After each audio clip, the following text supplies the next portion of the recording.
Hi, my name is Vesa Paajanen. I'm a university lecturer in Department of Environmental Biological Sciences in University of Eastern Finland. This is online version of my talk in Let's Talk About podcast happening in Aalto University, Espoo in November 2018. My talk was on podcast as a tool for open university level teaching. So instead of just making a podcast that, okay, we have this and this kind of science going on in our institute, I'm more interested on having these audio files as some additional information for the students so they can learn better and get through our courses. And for this reason, we have a very long tradition. I started with Kouluradio in 1934. So it's someone was speaking in microphone, producing a program, streaming it, and other people had some kind of device to listen it and learn. And in this radio production, there was a major shift in beginning of 21st century. So we are not anymore dependent on the local radio stations, but anyone can upload a file in the internet and other people can download them. So we can have downloadable audio files or streaming. So someone is speaking in microphone and other one is listening on the other side of the planet. Or a podcast. So there is a series of this audio file that is located in the same place and they are all in the same topics. And in the Finnish academics, the first experiments were made already 2006. So that's quite a long time ago. And still, 2015, in Finland, about 6% of the Finnish populations have ever used podcast. So we were quite much behind all the Western societies. And I think the reason why podcasts have been for quite a long time, but never so popular, is because it was a little bit too early. This is the only podcast-related academic study that I have found. And I can still see myself there on the left. I'm the monkey in the 80s and the 90s, listening to the radio and even scheduling my calendar so I can have time for my favorite radio shows. And then, around year 2000, I was the man with the computer so that is connected to internet. So now I can listen radio stations that are on the other side of the planet. So I'm not anymore dependent on the local radio stations. And the good point is that if they have some podcast, I can download it on my computer or download it on MP3 player. So I can have a walk and listen this stuff when I'm walking. And nowadays, when we have these smartphones, so the good point is that, okay, we have good wireless internet, so it's very simple to download the audio files when we are walking. So we don't have to need any cables anymore. And in Finland, in podcast scheme, there was a year ago we had a major shift. So it was getting more and more popular that we have articles in the newspapers related on podcasting and related on certain podcast series that they are recommending. So there was more and more talk on podcast, and that's why people were finding it much easier, etc. And at the moment, everybody is doing it. So I'm from the Eastern Finland in Joensuu. Our local newspaper is having a podcast series. Our university is making some advertising podcast, etc. But I think the problem is that when they are putting them only on their webpage, it's very difficult to find from other places. Okay, why I started to use podcasting? Most probably it's because I've been always using microphones. I started some electroacoustic features and recording with microphone on 80s. And around 2000, when I was doing my pedagogical studies, there was a need for pedagogical portfolio, and I didn't want to write anything. Well, then that's why I made audio file distributed with C cassettes and etc. So it's been for ages. And at the same time, I was producing some jazz music. So that's why I have some microphones, I have some cables, I have this kind of old crappy uh, mixer, etc. So to have some demos, etc. And for the last 12 years, I've been using scientific podcast weekly. So podcast from nature or science to keep on track that okay, what's happening in the science world. And at the same time, I have seen that there is a need for a clear change in teaching tradition. So I've been lecturing a lot and seeing that okay, I have wonderful students that are struggling with their studies. They can't pass our basic level courses because they don't have the background knowledge, and that's why I wanted to give some kind of additional information to at least to test that okay, can I just give if I giving a little bit more information, they can pass the course. And well, this information can be delivered different ways. Of course, the easy way to okay, here's the textbook, here's the PDF file of my lecture notes. Read these and come to the exam. But most probably, it's on because it's on the same format. It doesn't work so well. Then, if I have a little bit more time, I can make these kind of screencasts. So PowerPoint slide with voiceover, and I put it quite much on the visual scheme on for eyes only, because in the worst cases screencast means that okay, there is a lot of text and someone is reading it aloud. And with the same cost we can also use podcast. So if there's a text and someone is reading, so why do we have to have the text there? So could we just have the talk with a microphone, with a computer, etc. And then if we have a little bit more uh, money, we can make YouTube videos. It doesn't cost exactly, but the problem is that it takes more time to make the information available.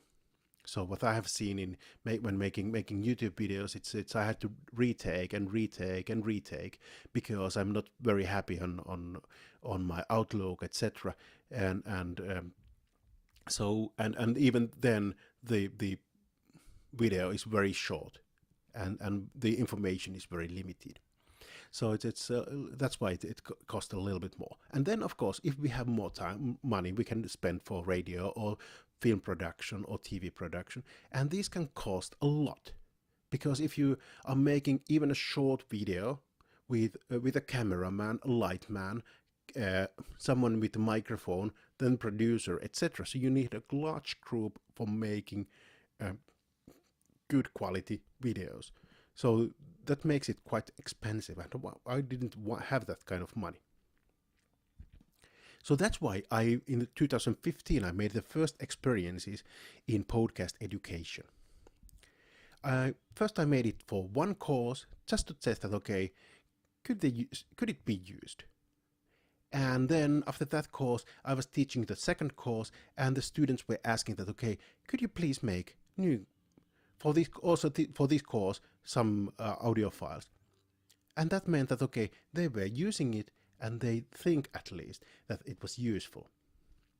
And it was very simple: 3 hours of mono recording in MP3 and distributed by Moodle. I didn't know any other way to upload the files so the students could download them. And it was just to clarify the in-class lectures and to help the learning, the key material. Because if I've been talking on the lecture for 90 minutes, some of my students are struggling because they are trying to learn all the details of every slide.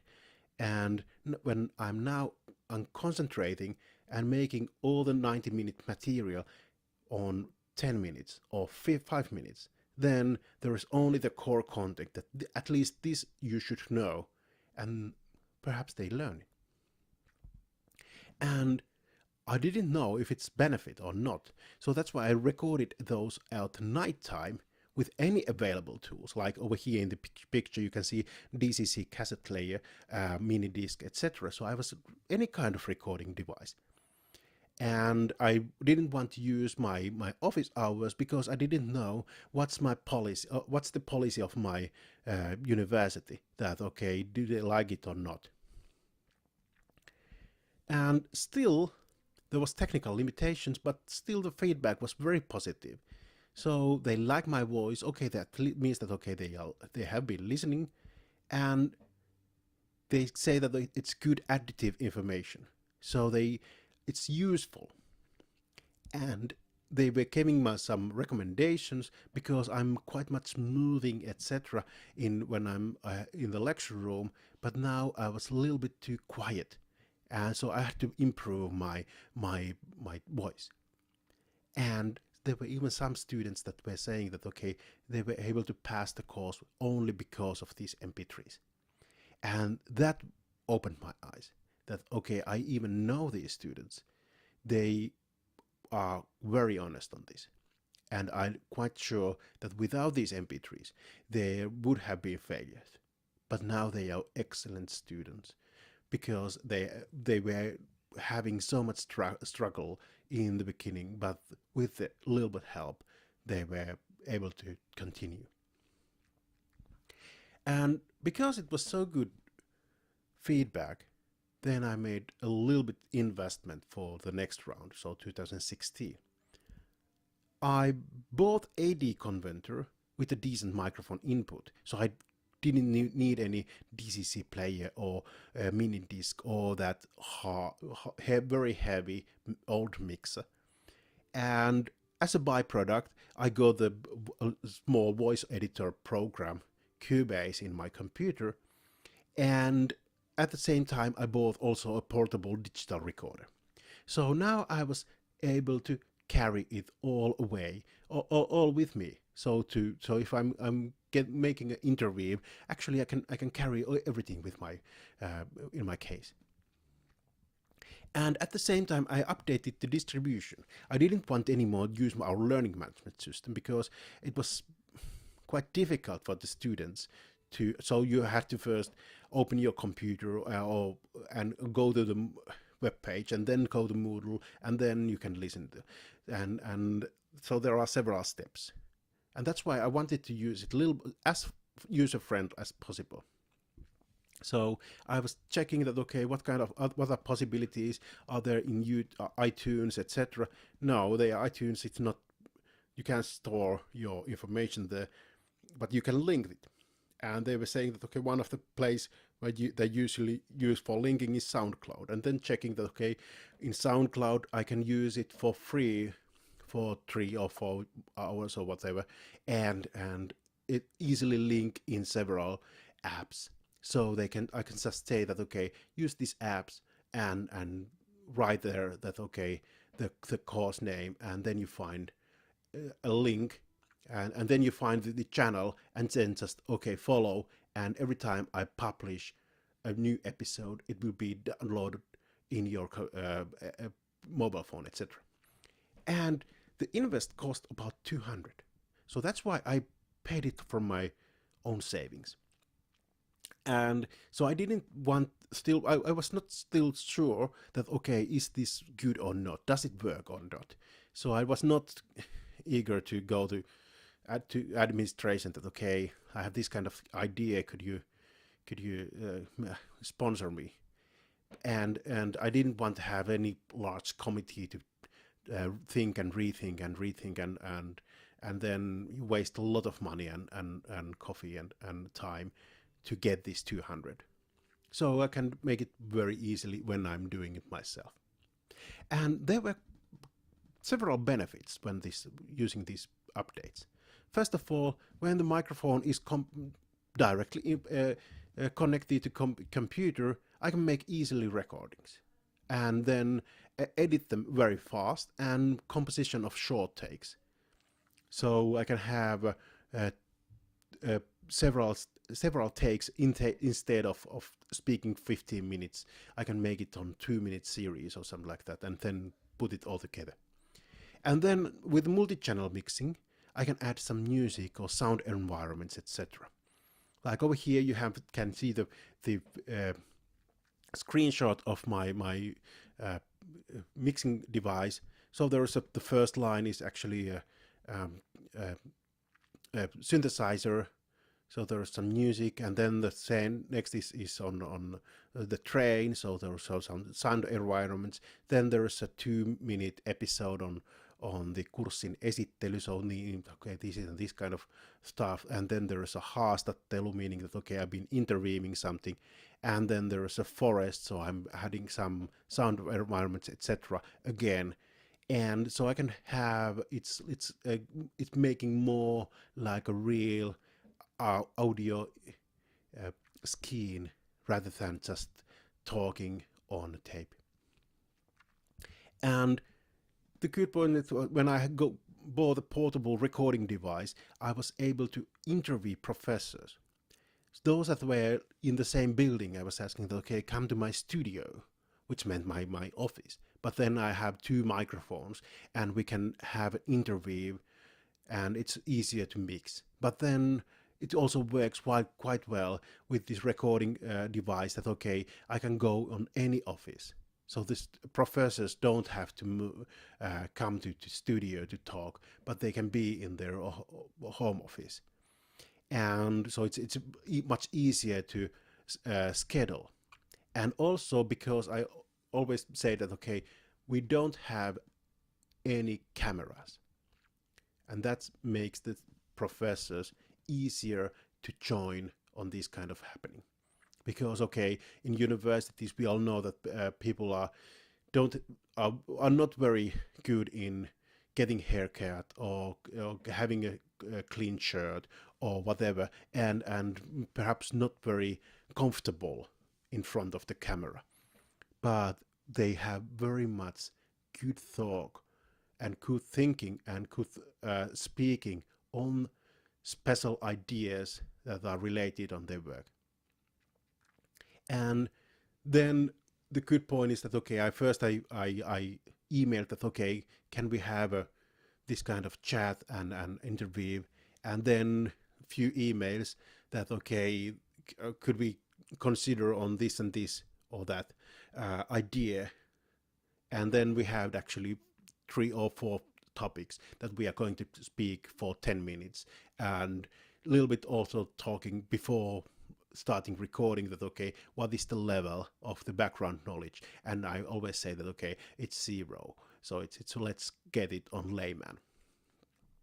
So, and everybody has been very familiar to and very kindly on joining these, and I have learned a lot during these interviews. And the good point is that when I have this change in the information delivery, so it's a free and easy access for all users. So I can just say in the introduction lecture, so these and these podcast apps, if you have these, then it's easy to find. Then don't use these because I have not been able to link my podcast on that. But also the good point is that, okay, because it's all I have done it. So it doesn't have any legal restrictions to have it all open for all the public. Because I'm a little bit old-fashioned. If I'm want to have music in the multi-channel mixing, I'm not going to see that, okay, are there any free music available in the internet? I play it myself, or I have several tons of cassettes with demo tapes and that kind of stuff, so I can just pick that. Okay, so what I need and how I do it. First of all, I need a manuscript. I'm not very good in talking with microphone without any papers. So I usually in this podcast, the length is about 3 pages, and that means maybe 10 minutes. And for that reason, I need maybe 4 hours to write. or 3 hours. Depends on the subject.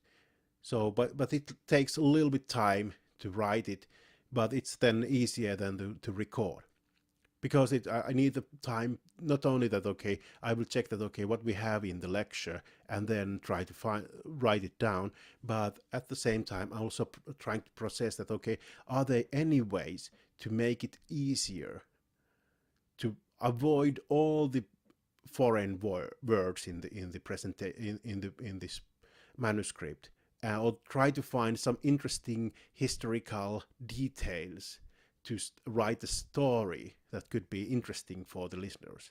And then a microphone and a computer for recording a 10-minute episode. Then because I have already thought the idea for several hours with the manuscript, then it takes maybe half an hour, maybe an hour to record it.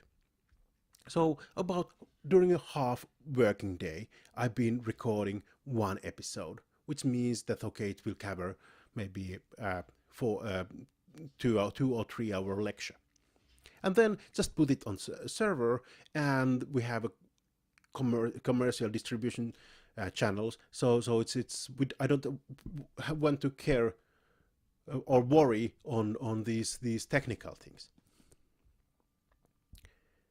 Okay, first of all, if I'm making these kind of hobbies, so do the students use them? And so is it benefit, or is it just waste of time? Well, first of all, we have had this since 2016, and so far there has been about 12,000 times that someone has been listening our work. And it's on cellular molecular biology, so solu- ja molekyylibiologian perusteet, so which is not the most sexy idea of having a podcast. So I'm talking on cell structures, on biomolecules, and etc. So it's I think 12,000 is quite good number. And actually, only 1/4 of these podcasts happens in the campus cities, where majority of our students exist. As you can see over here, the largest consumer group lives in Helsinki. Only maybe 10% of my students are living in Helsinki or Espoo or in Vantaa. So these are something else than our own students. And then we have large cities like Turku or Tampere or Jyväskylä, where there are also some consumers, but also some consumers that are living in US or yet Japan. So it's also abroad. Perhaps we have some students that are now visiting in US or in Japan, or some Finnish that are just working there, and they like to hear something in Finnish, and that's why they are using this. But I don't know. And so it's quite interesting that it's been found. This podcast has been found not only by our students, but also people that are not our students. Okay, when do they listen to this podcast? You can see that there are, when I be asking the students, about 1/3 of them, if I have 200 students in the course, it means that, okay, a little bit less than 100 are using it. And you can see that during the courses, 2016, 2017, 2018, there is a drastically increase of activity.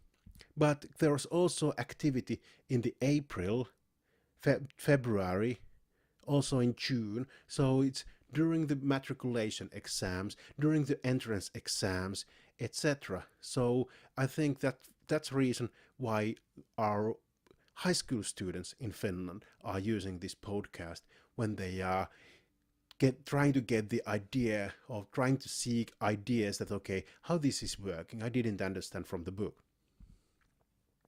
And then during the course, this is one of the reasons I love online learning, because we can find ideas that, okay, why students are failing in the exams. Over here you can see that there is a clear peak just on the night before the course exams.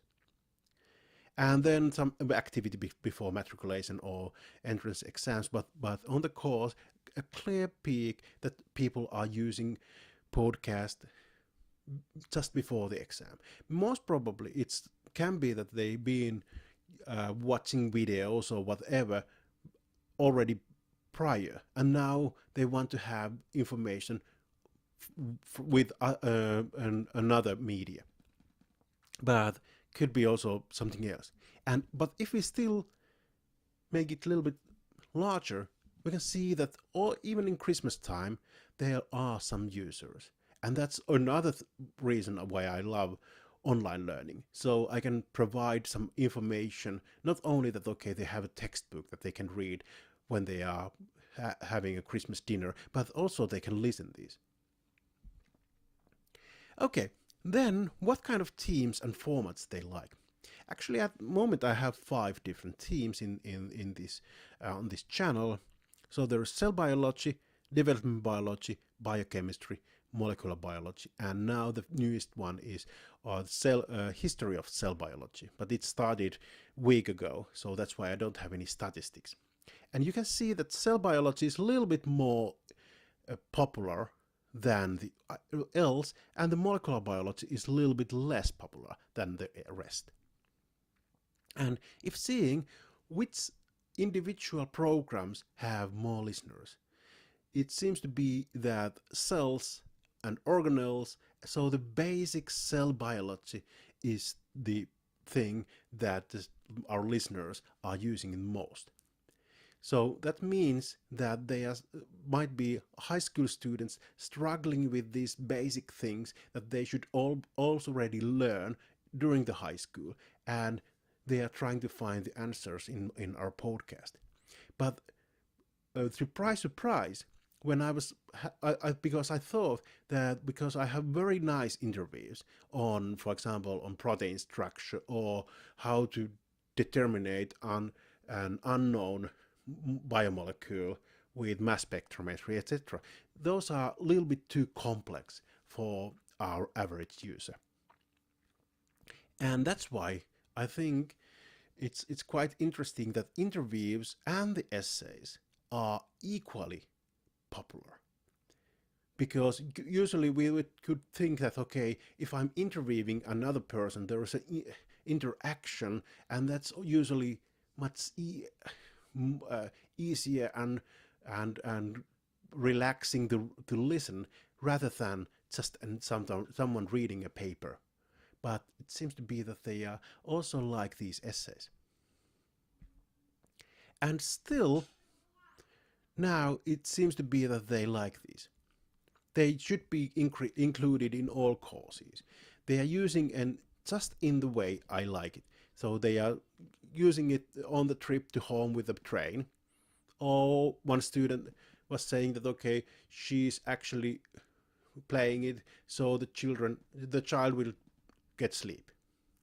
And they like that okay, they think that it's professional and clear, and the last one is very nice. I made a special program on this year Nobel laureates and Nobel Prize winner and how it's related on physiology, etc. And just 2 hours later, there was a comment in our